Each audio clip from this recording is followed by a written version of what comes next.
Prophet Muhammad ﷺ was sent to correct, to refine, and to complete, and to perfect the good morals and noble virtues that already existed. That means it's already existed with the Arabs. It's already existed with the other nations. It's there. They have noble virtues. They have good morals. But the Prophet ﷺ, with his message, with the Quran and the Sunnah, we are completing, we are perfecting, because there are some sectors they didn't touch it. Like their relationship with Allah subhanahu wa ta'ala, they didn't touch it. Islam covered it. There are areas that they didn't balance it in that type of relation even with the people. Islam covered it and balanced it.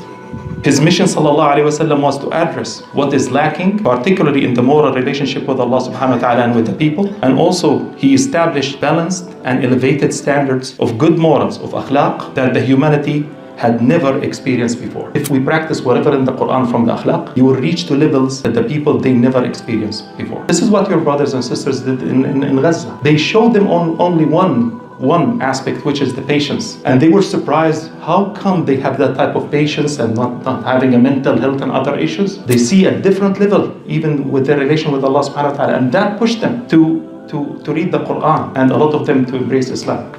Allah subhanahu wa ta'ala said in his book, وَكَذَلِكَ جَعَلْنَاكُمْ أُمَّةً وَسَطًا لِتَكُونُوا شُهَدَاءَ عَلَى النَّاسِ وَيَكُونَ الرَّسُولُ عَلَيْكُمْ شَهِيدًا. Which means, and so we have made you, the believers, all of you, you are part of Ummah Muhammad. So we have made you a middle ummah, so that you may be witness over humanity and the messenger may be witness over you. That's the meaning of the ayat. Allah subhanahu wa ta'ala, he mentioned in this ayah that being a middle ummah is a unique characteristic for the Muslim nation. This is one of its unique characteristics. And in the ayah, the middle refers to upright and just ummah, as the Prophet ﷺ, he mentioned in one of the hadith. He said, al-wasat wal-adl. The middle is al-adl.